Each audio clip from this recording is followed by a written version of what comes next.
Martial Maciel, the church's biggest monster, could have competed with Dracula in terms of villainy.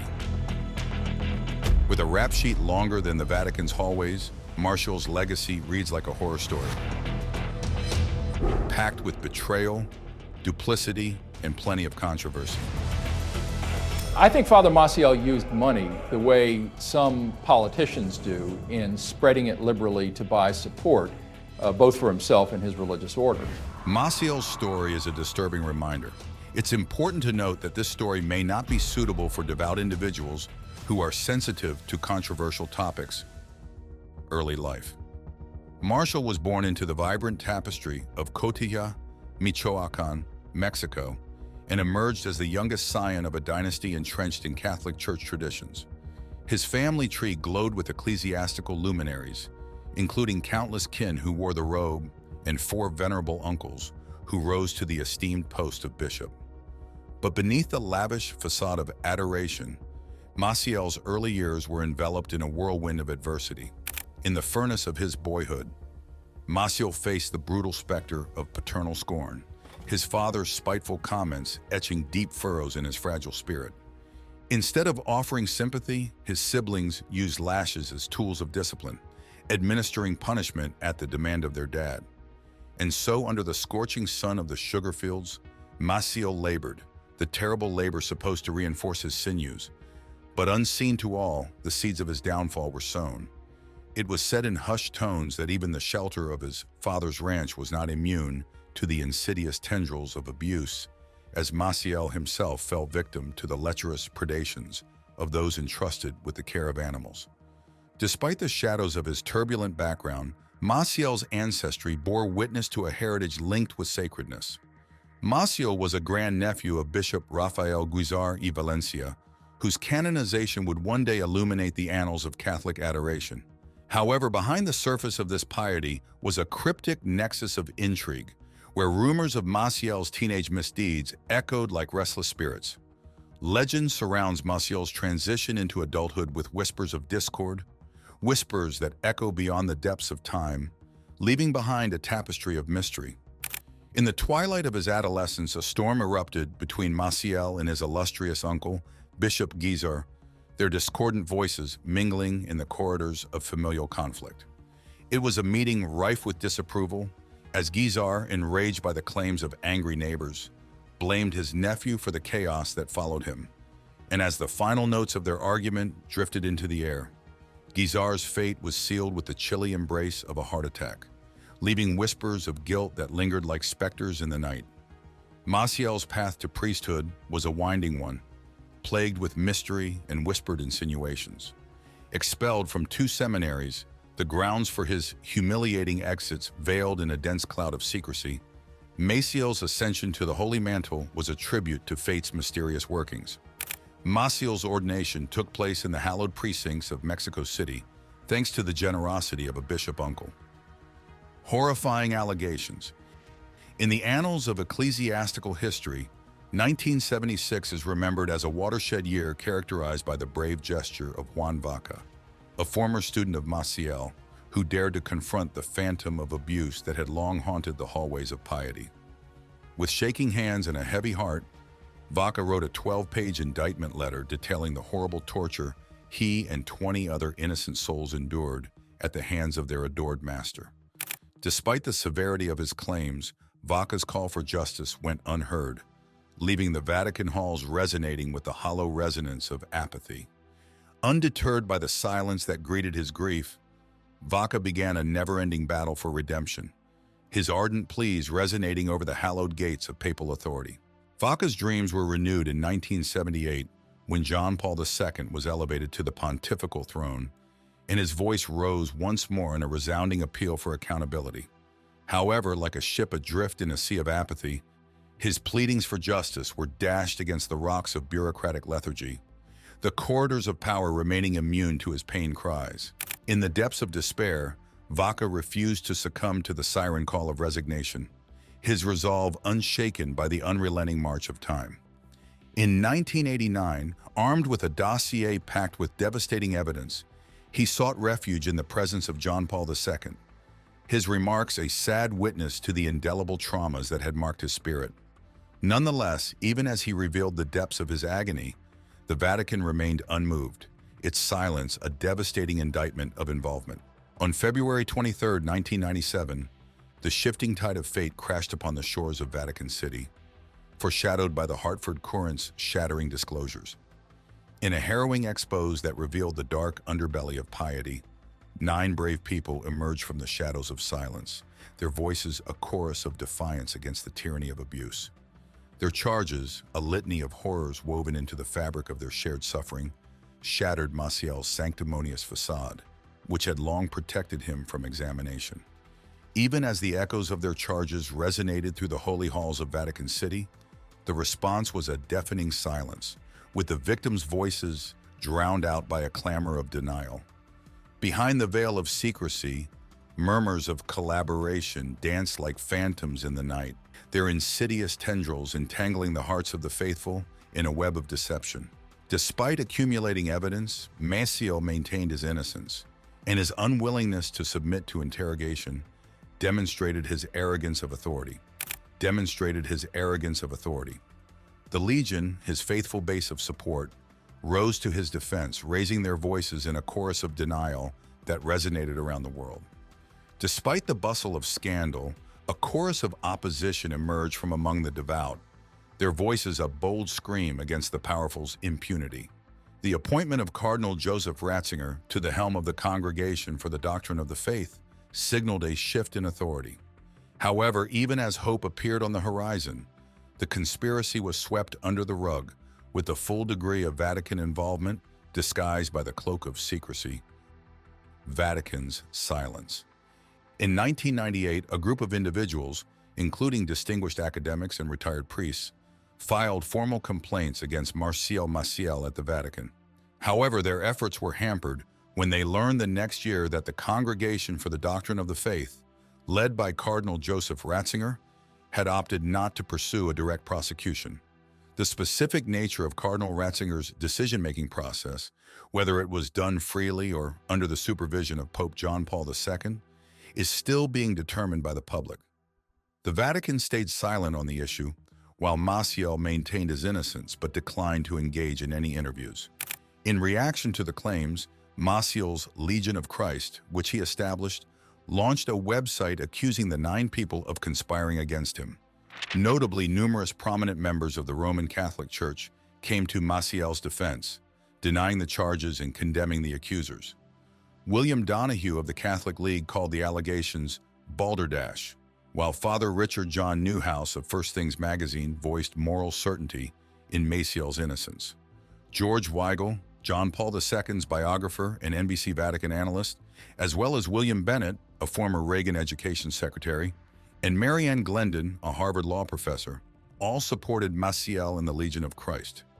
Despite the rising charges and controversies surrounding Masiel, Pope John Paul II continued to praise him, seemingly ignoring the allegations against him. This steadfast support from the highest levels of the Catholic Church exacerbated the despair and disillusionment felt by those seeking justice for Masiel's accused victims.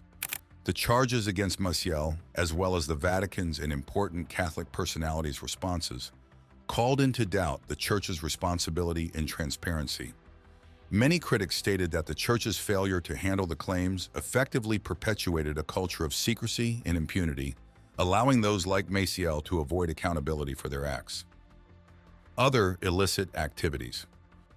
Throughout his life, Marcial Maciel Degolado was the subject of multiple investigations into his behavior, which revealed a pattern of abuse and deception that went far beyond the legionaries of Christ. One facet of his life that became apparent was his fight with drug addiction. At 1956, Masiel was probed for drug use and even admitted to the hospital for rehabilitation, shining light on a darker side of his life. Another issue arose from Masiel's connections with women and the children they produced. In July 2009, a Spanish publication carried an interview with a woman who claimed to have had a child with Masiel in 1986. She said that she lived in a luxurious property in Madrid, which Masiel supposedly bought for her. Subsequently, Mexican media claimed that attorney Jose Bonilla would represent 3 of Masiel's natural children in a legal case seeking his assets. Bonilla stated that Masiel owned multiple houses across the world under his name, implying a hidden aspect of his money and personal life. The disclosures didn't stop there.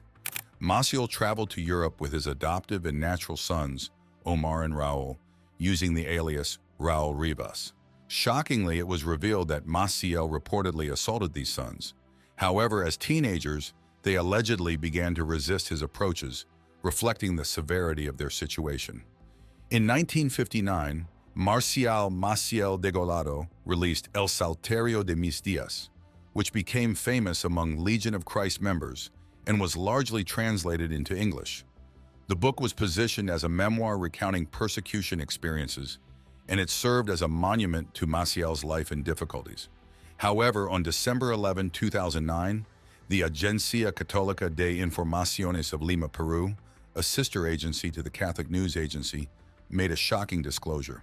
They reported that an internal note inside the Legion of Christ admitted, but did not use the term plagiarism. It was revealed that Masiel's book bore strong parallels to the memoir of Luis Lucia, a Spanish journalist and Christian Democrat politician. Lucia's memoir, El Salterio de mis Horas, was written in 1941 while he was a political prisoner under the Francoist Spanish state. It was released posthumously in Spain in 1956. This edition is thought to have served as the basis for Masiel's work, as evidenced by the striking similarities between the 2 manuscripts. Although the Legion's internal brief described Masiel's work as a slight rewriting, insiders acquainted with both texts stated that Masiel's book was practically a clone of Lucia's memoir, with approximately 80% resemblance in style and content. This revelation put doubt on Masiel's literary achievements, calling into question his authorial integrity and the veracity of his narrative. The discovery of this alleged plagiarism harmed Masiel's image, while also calling into question the integrity of his experiences and the trustworthiness of his writings. Marcial's close relationship with the Pope. Marcial Maciel Degollado's close relationship with Pope John Paul II was a complex and troubling aspect of his story, revealing the dynamics of power, influence, and protection within the Catholic Church. Despite numerous allegations of abuse against Masiel, including reports of victimizing minors and financial misconduct, Pope John Paul II maintained steadfast support for him, shielding him from accountability and criticism. From the outset, Masiel was portrayed as a virtuous and charismatic leader within the Church. Pope Pius and later Pope John Paul II bestowed their blessings upon him, endorsing his congregation, the Legionaries of Christ. This endorsement gave Masiel and his organization a veneer of legitimacy and protection within the Catholic hierarchy. Pope John Paul II's relationship with Masiel further solidified his position of power and influence. The pontiff praised Masiel as an exemplary guide for youth despite mounting evidence of his wrongdoing. Even as reports of abuse surfaced and whispers of corruption circulated, Pope John Paul II continued to stand by Masiel, elevating him to positions of authority within the Church. Masiel's close ties to the Vatican extended beyond mere praise and protection. He was granted access to the highest levels of the Church, accompanying Pope John Paul on trips and missions, and even serving as a consultant and advisor. This proximity to power allowed Masiel to maintain his grip on the Legionaries of Christ and shield himself from accountability. The complicity of the Vatican in protecting Masiel became increasingly evident over time. Despite the growing number of allegations and the depth of evidence against him, the Vatican chose to ignore or downplay the accusations, prioritizing the preservation of the Church's reputation over the well-being of the victims. Demise of John Paul II. Over decades, the shadow of Marcial Maciel Degollado loomed over the Catholic Church, a figure revered by some and feared by others. Founder of the Legionaries of Christ in 1941, Masiel was initially hailed as a paragon of virtue and leadership, blessed by pontiffs. However, beneath his facade of holiness lay an insatiable predator whose acts of abuse and corruption tarnished his legacy and devastated countless lives. Throughout the years, over 60 people, both male and female, fell victim to Masiel's predatory behavior and of other members of the congregation he founded. These aberrant acts persisted in the shadows, shielded by a web of conspiracy that reached up to the highest echelons of the Vatican. Though reports and rumors of Masiel's abuses circulated for decades, the Vatican chose complicit silence, covering up his crimes and allowing his reign of terror to continue. Even after the allegations became public and the truth came to light, the Vatican showed an inexplicable reluctance to act decisively. Despite overwhelming evidence, Masiel continued to enjoy papal favor and was praised as an exemplary guide for the youth. The voices of the victims were silenced, and their sufferings were ignored in order to protect the Church's reputation and its leaders. It was only after the death of John Paul II that the true extent of Masiel's vicious crimes began to emerge. With Benedict's ascension, a thorough investigation was launched that finally uncovered the network of corruption and cover-up that had shielded Masiel for so long. His expulsion from the congregation in 2006 and subsequent retirement from the priesthood were a necessary but belated step toward justice. However, the wounds caused by Masiel's crimes and his legacy of corruption endure to this day. Despite efforts to reform the congregation and address past abuses, the emotional and spiritual scars of the victims remain deep. Forced retirement. Marcial Maciel was forced to resign as the head of the Legion of Christ, the organization he created, in January 2005. Cardinal Ratzinger made a public remark just before Pope John Paul's second death, expressing his determination to purify the Church of what he called filth, which many understood as a reference to Masiel in particular. Following Ratzinger's revelation, an investigation into Masiel's actions was reopened, causing the Vatican to recommend that Masiel step down from active ministry. In January 2006, Alvaro Corcuera, a longtime disciple, took over leadership of the Legion of Christ after Masiel's resignation. In May 2006, Cardinal Ratzinger, now Pope Benedict, imposed disciplinary measures against Masiel. Under Benedict's direction, the Congregation for the Doctrine of the Faith ordered Masiel to live a life of reserved penitence and prayer, with no public ministry. This decision was communicated to the public via a news release. However, a canonical trial was not sought, citing Masiel's late age and deteriorating health. As a result, Masiel was never legally stripped of his priesthood. In 2007, the Legion of Christ was told to invalidate its members' oaths, prohibiting criticism of superiors, and to report any disagreement within the group. Masiel moved from Rome to a home he shared with other priests in Jacksonville, Florida, where he died on January 30th, 2008, aged 87. His funeral was private, and he was buried in his hometown of Cotija, Michoacan. Throughout his life, Masiel never accepted guilt or apologized for the accusations brought against him, steadfastly maintaining his innocence. In contrast, his successor, Alvaro Corcuera, apologized to the victims for Masiel's conduct and expressed regret for the inaction of others in the organization. In December 2019, the Legion of Christ accepted responsibility for 175 cases of predatory crimes committed by 33 priests, including 60 youngsters who had been victims of Masiel himself. Later relations with the Vatican. In an April 2010 piece for the National Catholic Reporter, investigative journalist Jason Berry delved into Marcial Maciel, the Legion of Christ founder, and his sophisticated web of financial transactions. Berry described Masiel as charismatic and discovered a pattern of monetary transactions aimed at securing support for his group and ensuring personal safety if his clandestine operations were exposed. Berry, drawing on insights from former Legion insiders, shed light on the hidden mechanisms via which Masiel transferred monies to key persons in the Roman Curia. These donations, typically in the form of cash, were allegedly delivered surreptitiously, making them vulnerable to exploitation and abuse. Berry reported occasions when opulent presents, like good wines and pricey Spanish hams, were given to favored officials as part of Masiel's strategic efforts to create relationships and maintain their loyalty. Cardinal Angelo Sodano, a pivotal supporter of the Legion of Christ, was among those who benefited greatly from Masiel's generosity. Sodano reportedly received significant financial rewards, including banquets organized for his extended family on key occasions, such as his promotion to cardinal and appointment as Secretary of State. Sodano allegedly earned large sums of money for giving lectures to the Legion, highlighting the degree of his participation in the organization. Barry's probe also involved Stanislaw Dziwisz, known as the gatekeeper to secret papal masses. Masiel reportedly transferred a stunning $1 million through Dziwisz in advance of a papal visit to Poland, demonstrating the breadth of his influence and his desire to win favor with senior Vatican authorities.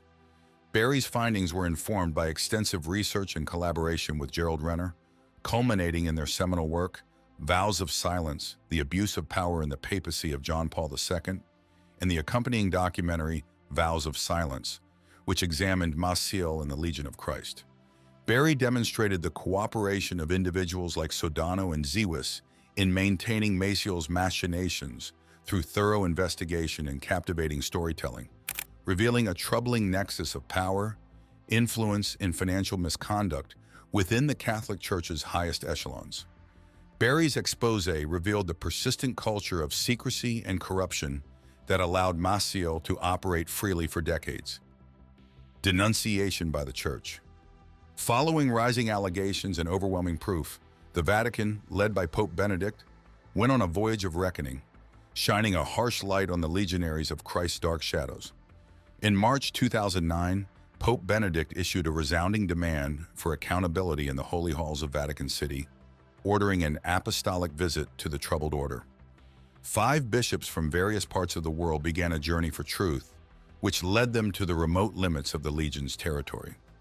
These missionaries of justice conducted their investigations with careful rigor, leaving no stone unturned, and their extensive inquiries served as a beacon of hope for the countless victims entangled in the web of deception. On March 15, 2010, the bishops presented their report to the Vatican, exposing the depths of evil that had festered within the Legion's heart.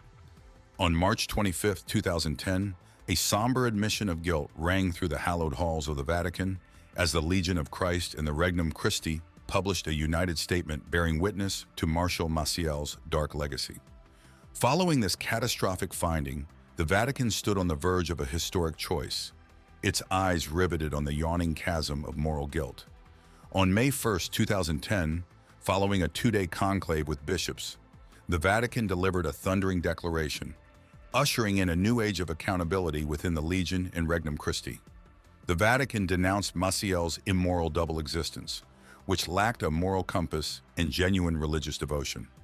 The Vatican also condemned Masiel's misdeeds as very serious and objectively immoral acts, with unprecedented clarity, citing the weight of undeniable testimony to back up its claims. His transgressions could no longer be hidden behind the veil of denial, for they signified a breach of the holy trust placed in him by the devout.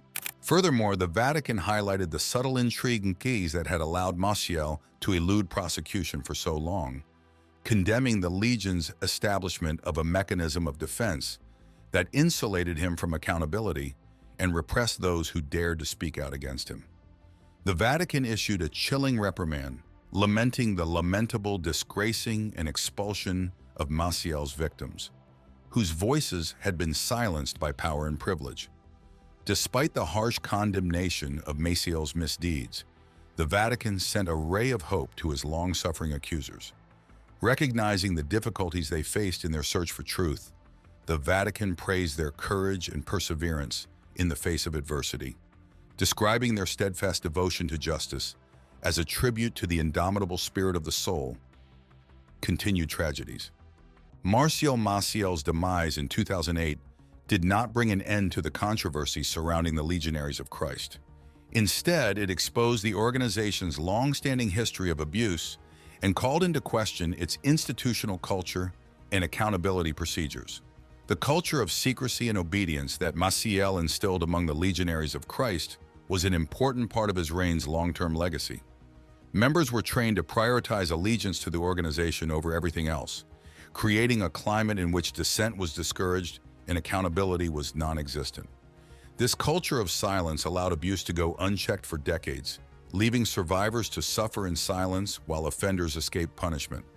Furthermore, the Legionaries of Christ's hierarchical structure, which placed ultimate control in the hands of a centralized leadership, contributed to the persistence of abuse. Power disparities between superiors and subordinates provided chances for exploitation and cover-ups, since individuals in positions of authority exerted enormous influence over their followers' lives. This power imbalance made it impossible for victims to speak up and seek justice, continuing a cycle of abuse and impunity. Following Masiel's demise, the Legionaries of Christ faced increased scrutiny from both inside and beyond the church. Survivor advocates want increased transparency and accountability, including independent investigations into allegations of abuse and institutional collusion. However, the organization's response to these requests varied, with some attempting to right previous wrongs and others needing to meet expectations.